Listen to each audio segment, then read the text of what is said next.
मई माह 2025 का तीसरा सप्ताह कुंभ राशि के लोगों के लिए कैसा होने वाला है। आज की इस वीडियो में मैं बात कर रही हूं 12 मई से 18 मई तक के कुंभ राशि फल के बारे में। जय माता दी दोस्तों, आप सभी का स्वागत है हमारे YouTube चैनल अमृता एस्ट्रो में। और आज की इस वीडियो में हम बात करेंगे 12 से 18 मई तक के 7 दिनों के ग्रह नक्षत्रों की स्थिति और उससे होने वाले प्रभाव के बारे में। देखिए, ये जो सप्ताह है ना, ये बहुत ही विशेष सप्ताह भी आप कह सकते हैं, क्योंकि इस सप्ताह में कुछ ऐसे ग्रहों का राशि परिवर्तन है जो बहुत ही विशेष हैं, जिनके बारे में हम शुरू से चर्चा करते आ रहे हैं। सबसे पहले इस सप्ताह में ग्रहों के राजा सूर्य राशि बदलने वाले हैं, उसके बाद गुरु बृहस्पति राशि बदलेंगे और उसके बाद राहु केतु का राशि परिवर्तन होगा। और ये परिवर्तन बेहद असरदार और हर एक चीज में बदलाव का कारण बनने वाले हैं। अब यहां जैसे ही सप्ताह की शुरुआत होगी तो सप्ताह की शुरुआत में सबसे पहले सूर्य का नक्षत्र परिवर्तन होगा। कृतिका नक्षत्र में जाएंगे, जो कि इनका अपना नक्षत्र है सूर्य का। सूर्य का कृतिका नक्षत्र में जाना बहुत अधिक प्रभावशाली रहेगा। उसके बाद 14 मई को देवताओं के गुरु बृहस्पति वृषभ राशि से निकलकर मिथुन राशि में प्रवेश करेंगे और इसके साथ ही बुध जो है वो वृषभ राशि में है और भरणी नक्षत्र में जाएंगे। वहीं सूर्य भी वृषभ राशि में प्रवेश करेंगे 14 मई को ही। इसके साथ ही राहु और केतु 18 माह के बाद इस सप्ताह के अंतिम दिन यानी कि 18 तारीख को ही, 18 मई को ही अपनी राशि बदलेंगे। जहां राहु कहाँ आ जाएंगे? कुंभ राशि, अपनी मूल त्रिकोण राशि में, और केतु आ जाएंगे सिंह राशि में। अब ये बहुत बड़ा परिवर्तन है जिसके बारे में हम विस्तार से आगे बात करेंगे। यहाँ हम साप्ताहिक राशिफल के बारे में बात कर रहे हैं। अब शनि जो है वो विराजमान है मीन राशि में। अब सप्ताह के अंत तक तो ये सारे ग्रह एक साथ हैं, शनि है, राहु है, शुक्र है, ये एक साथ मीन राशि में, लेकिन सप्ताह के अंतिम दिन इनका राशि परिवर्तन होगा। और अब इन सभी, जो गुरु का राशि परिवर्तन हुआ, जो सूर्य के नक्षत्र का और सूर्य का राशि परिवर्तन होगा, इनका किस तरह से आपके जीवन में प्रभाव देखने को मिलेगा, चलिए विस्तार से हम बात कर लेते हैं। तो देखिए, यहाँ ये जो सप्ताह रहेगा, इस सप्ताह में कुछ नए विचारों की खोज आपके लिए हो सकती है। आप बहुत अधिक अलग अलग अगर रहते हैं, अलग थलग रहते हैं, लोगों से दूरी बनाकर रखी है, ऐसे हैं, तो उस चीज को आपको ठीक करना होगा, क्योंकि ये आपके अंदर एक ऐसी भावना को पैदा कर सकता है जिसको संतुलित करना, यानी व्यवहारिकता जो होती है ना, उसको संतुलित करना बहुत महत्वपूर्ण होता है। तो अपनी भलाई के लिए चीजों का थोड़ा सा ध्यान रखें, इस चीज का आपको यहाँ ध्यान रखना होगा। बाकी अगर हम देखें तो ये समय जो है आपकी ऑफिस में किसी से आपका झगड़ा करवा सकता है, गुस्सैल आपको बना सकता है, क्योंकि काम का प्रेशर हो सकता है। तो थोड़ा सा अपने ऊपर ध्यान देंगे तो अच्छा रहेगा।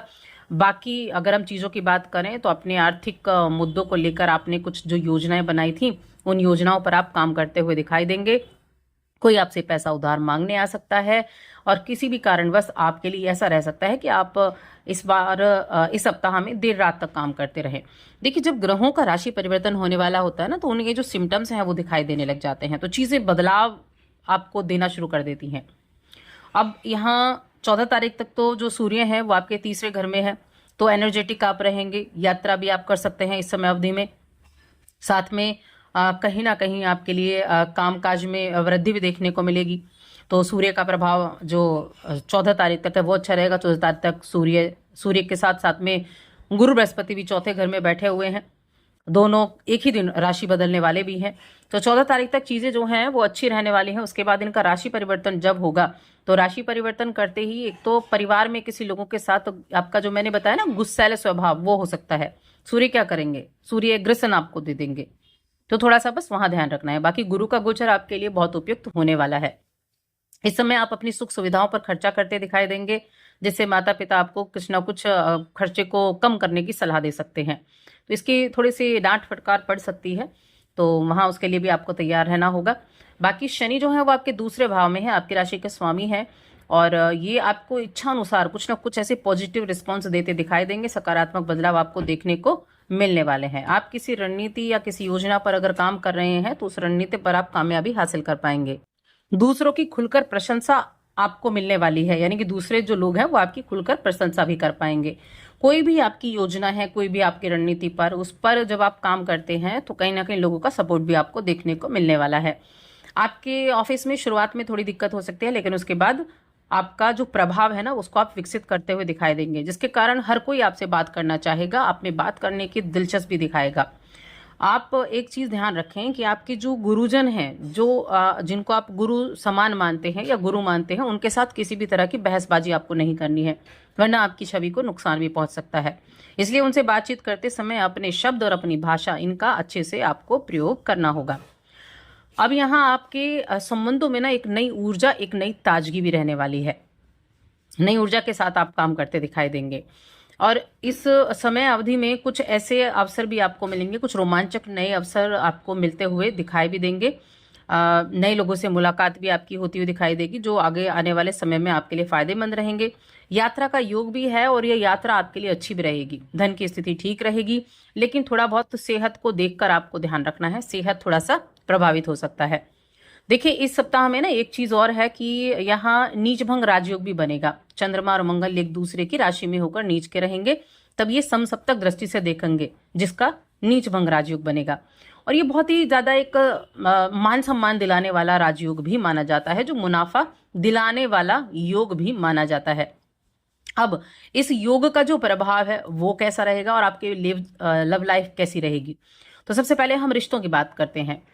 एक तो आप दोनों किसी ऐसी चीज में, कुछ ऐसी गतिविधि में शामिल हो सकते हैं जो एंटरटेनमेंट से जुड़ी हुई हो। आपका बौद्धिक विकास होगा, रिश्तों में हल्कापन रहेगा, उत्साह लाने के लिए अच्छा समय है। जो सिंगल जातक हैं उनको इस समय किसी व्यक्ति से आकर्षण बढ़ सकता है।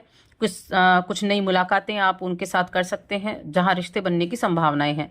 प्रेम जीवन में भी सकारात्मक बदलाव दिखाई देंगे। एक चीज जरूर करें, अपने दिल की बात जरूर सुने और नए रिश्तों की ओर खुलकर आगे बढ़ें, इस चीज का ध्यान रखें। बाकी ये जो मैंने योग बताया, ये योग जो बनेगा, जो नीच भंग राजयोग है, ये क्या करेगा, आपको साहस देगा, आपको कुछ काम करने, आपको कुछ कर गुजरने की हिम्मत आपको देने वाला है ये योग।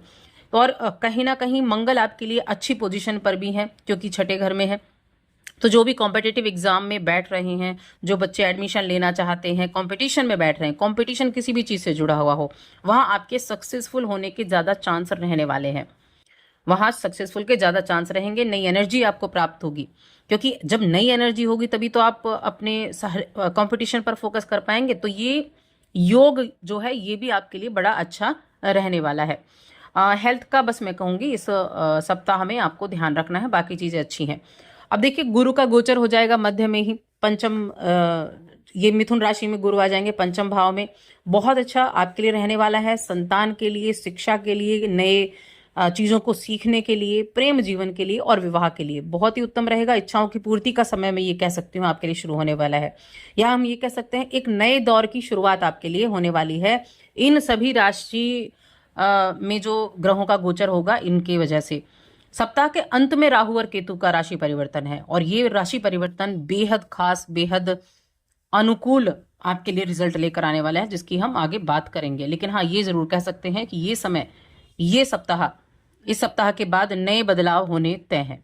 तो बस आज की इस वीडियो में इतना ही। उपाय के तौर पर आप शनिवार के दिन विकलांग लोगों को कुछ ना कुछ अन्न का दान जरूर करें और साथ ही चैनल को सब्सक्राइब कर लें।